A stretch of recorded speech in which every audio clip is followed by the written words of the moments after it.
الرحیم۔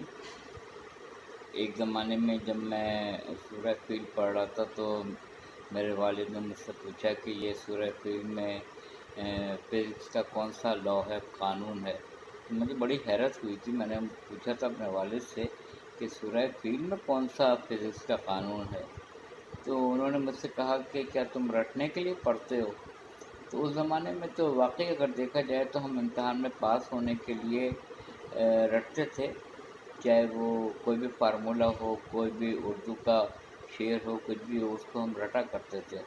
تو انہوں نے مجھ سے کہا کہ مجھے یہ بتاؤ کہ مومنٹم کا کیا لا ہے؟ تو میں نے کہا کہ ماس انٹو ویلوسٹی، یہ مومنٹم کا فارمولہ ہے، ماس انٹو ویلوسٹی۔ تو میرے والد مرحوم نے مجھ سے یہ کہا تھا کہ وہاں کیا ہو رہا تھا، وہاں بھی تو یہی تھا کہ کنکریاں جو تھیں وہ ابابیل کی چونچوں میں اور پنجوں میں کنکریاں تھیں، اور ان کے پنجوں میں اور چونچوں میں جب کنکریاں تھیں اور جس رفتار سے وہ گری تھیں اوپر سے، تو وہ کنکری کا حجم ماس اور جس رفتار سے وہ گری تھی اس کو بھی ضرب دے دو تو مومنٹم ہی بنا تھا۔ معجزہ اپنی جگہ تھا مگر فزکس کا لا اپنی جگہ تھا۔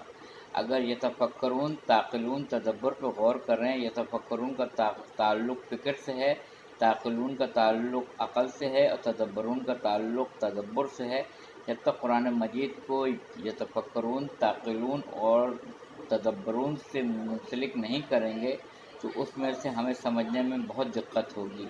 اسی لیے قرآن مجید میں جگہ جگہ یہی پہ ہے کہ غور نہیں کرتے، فکر نہیں کرتے، یہ غور نہیں کرتے، فکر نہیں کرتے۔ اس میں نشانیاں ہیں غور و فکر کرنے والوں کے لیے۔ تو ہمیں چاہیے، کیونکہ ماہ رمضان المبارک ہے جس میں قرآن مجید کو نازل کیا گیا تھا، کہ ہم قرآن مجید کو ورتل القرآن، ترتیلا قرآن مجید کو ٹھہر ٹھہر کے پڑھو تاکہ ایک ایک لفظ واضح ہو۔ تو ہمیں ہر آیت کے اوپر رکنا چاہیے اور اس کو ہمیں سمجھنے کی کوشش کرنی چاہیے۔